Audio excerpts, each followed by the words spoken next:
Hola, bienvenidas, bienvenides y bienvenidos a esta segunda edición de Adriana Hablando Sola.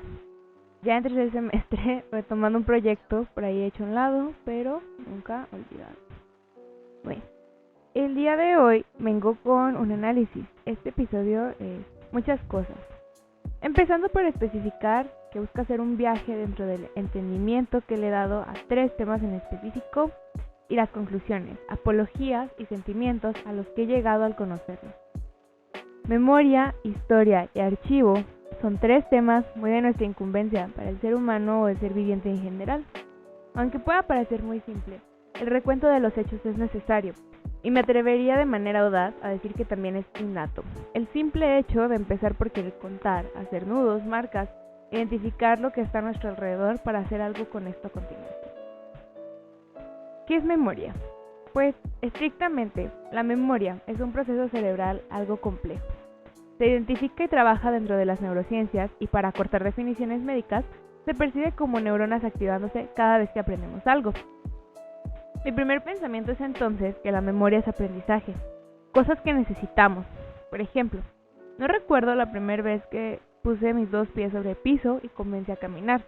No reconozco todas las caídas que tuve al comenzar, pero sé caminar. Recuerdo cómo se hace y lo hago diario. Alguien que sí lo puede recordar sería mi mamá. La vez que aprendió lo sensible que es la boca porque recuerda cómo me caí y me golpeé en el labio por no saber caminar. Ambas aprendimos distintos puntos. Yo a caminar y ella un funcionamiento común de las heridas y la boca. Específicamente, este es otro punto por señalar en la memoria. Un solo acontecimiento puede generar diversas memorias y sentimientos. Se basa en percepciones, en emociones y más. Por lo tanto, una memoria se puede conformar de otras más. Por ejemplo, el juntar mi aprendizaje de caminar y la estrepitosa caída que recuerda a mi mamá para llegar al aprendizaje que para aprender a caminar me tuve que caer en diversas ocasiones. ¿Por qué no le tenemos tanta fe a las memorias? Otra cosa para explorar en este funcionamiento básico son las extrañas formas en las que el cerebro puede funcionar. Se dice que lo que no recordamos nos lo inventamos. Y en realidad es muy fácil plantar recuerdos falsos y rellenar espacios donde hace falta información. Existen ciertas interferencias. Retomando el ejemplo de ese golpe, se supone que sucedió cuando tenía 3 años, pero mis otros familiares recuerdan que fue en otra edad. Esto porque al caerme diversas veces, estos recuerdos tienden a intercalarse y escurrirse en el recuerdo central. Es de hecho algo muy común tender a recordar algo y ubicarlo en cierto tiempo y espacio cuando fue en otro. Dentro de estas interferencias también puede suceder cierta manipulación para recordar ciertos hechos de ciertas formas distintas. Puede esto darse por el hecho de que el cerebro se ve obligado a reconstruir el recuerdo cada vez que decidimos recuperarlo. Tauro 2017. Es entonces que al recuperar dichas memorias en este proceso puede haber dichas interferencias y fijarlas en este recuerdo.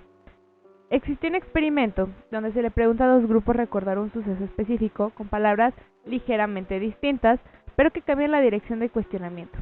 Ambos grupos proceden entonces a recuperar memorias distintas.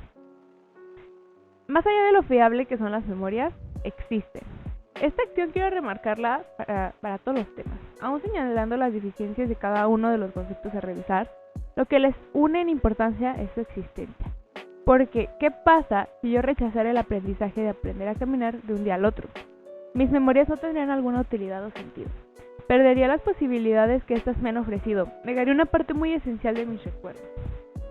Pues ahora sí bien, ¿qué es la historia? La historia es una memoria constante y colectiva cuando es utópica. Académicamente, la historia es definida por la más divertida Academia de la Lengua Española, RAE, como narración, disciplina, obra, conjunto de sucesos, acontecimientos, narración inventada, mentira, pretexto, cuento, chisme, cuadro o tapiz.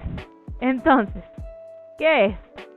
Me gustaría abordarle desde 3 de estos puntos: la historia como narración inventada, como chisme y como disciplina.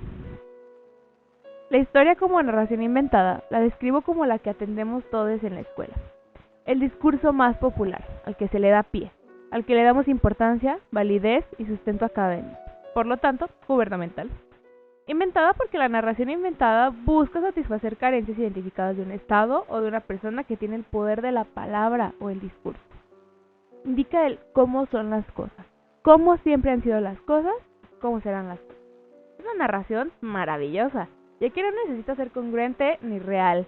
Mientras que unos libros constan de la misma mirada y ciertos hechos, los demás cuentan con las mismas miradas pero diferentes hechos. Pueden ser del mismo autor y del mismo año. La diferencia son las necesidades de la persona que esté en el poder.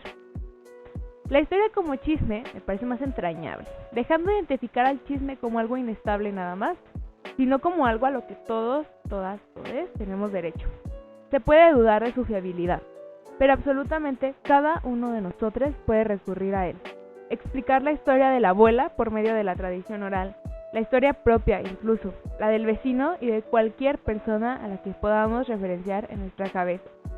El chisme alude a necesidades más personales, pero incluso puede no atender a ninguna. La historia como chisme no le rinde cuentas a nadie, y no es necesario que cubra alguna carencia, solo es en su forma más imperfecta.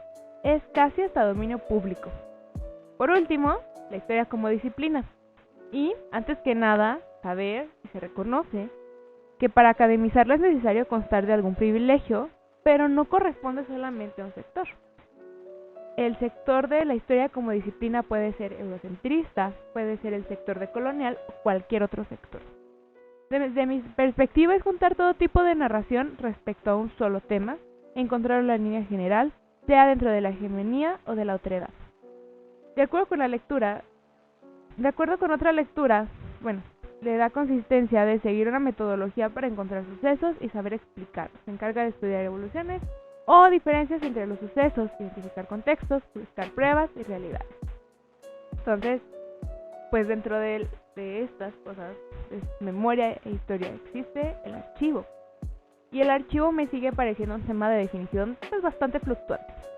Pero dentro del archivo, sobre todo la cuestión de qué se puede archivar y cómo una memoria pasa de ser volátil a tener cuerpo. He aprendido, por medio de las memorias de clase, que el archivo documental se establece como un suceso plasmado dentro de cualquier soporte organizado y congruente. El soporte puede ser un documento, una foto, una carta. Básicamente el soporte en su mayoría puede ser papel o algún soporte electrónico o alternativo. Para que el archivo sea un archivo y no papeles por doquier, o bien fondos acumulados, este tiene que recibir algún orden. Puede ser alfabético, cronológico, etc. Para el último, darle una congruencia, que esto va primero en realidad. Buscar la línea común sobre lo que se va a archivar. Por ejemplo, se podría hacer un archivo de la forma en la que aprendí a caminar, empezando con el documento de la huella de mi pie de bebé, fotos en orden, en la andadera, la narración de la primera vez que tuve zapatos, la primera vez que corrí, etc. Académicamente, al archivo se le dotan de ciertas características: autenticidad, fiabilidad, integridad y utilidad. Aquí es donde me encuentro con una de mis mayores preguntas del archivo. ¿Es necesario que sea hegemónico? Siempre que puedo hablar respecto a la decolonización, tomo la oportunidad. Principalmente encuentro colonial la idea de utilidad. ¿Quién define qué tan útil son las memorias? ¿Por qué la memoria administrativa de una empresa es más útil que la de una madre? O siendo más directo, ¿por qué el archivo precolombino de los pueblos naturales es menos útil o fiable que el archivo colonial e impuesto? Considero que, al igual que la historia, el archivo ha sido dominado por una narrativa inventada. La mayoría de los documentos que podemos encontrar de manera sencilla son académicos y aprobados por algún estado gubernamental. La memoria aprobada se transforma en una historia común, dominando así cualquier recuerdo de archivo. Si el archivo original y académico está colonizado por una fuerza mayor, ¿cómo podemos tomar el archivo? Dominar la memoria propia como persona, sin un amplio beneficio de poderío avaro. Bueno, Diana Taylor menciona una alternativa muy interesante: la antiarchivística. Ella propone que los medios de socialización que se llevan a cabo por vía de Internet pueden ser utilizados para una documentación, organización y distribución masiva de las memorias. En realidad, en esta idea, Taylor se va más sobre esta sobredistribución dentro de otro sistema de control, Internet, como un peligro. Pero gracias a podríamos por fin arrancarle la idea incómoda previamente mencionada. No debe ser auténtico, no debe ser fiable, No les debe integridad a nadie y mucho menos una utilidad.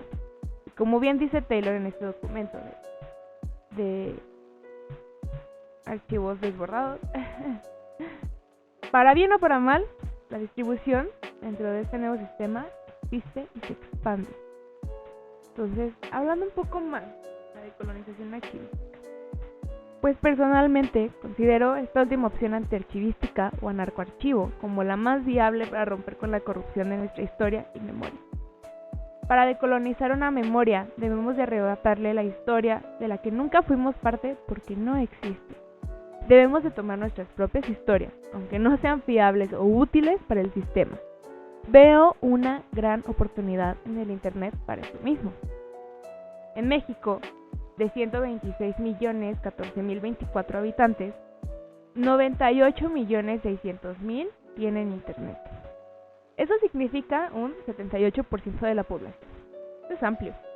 No somos todos, pero comparando con la cantidad de personas que genuinamente tienen acceso o decisión sobre los programas educativos de la historia o la difusión de la información, definitivamente somos mucho más. ¿Y tú qué archivas? ¿Para ti qué es importante?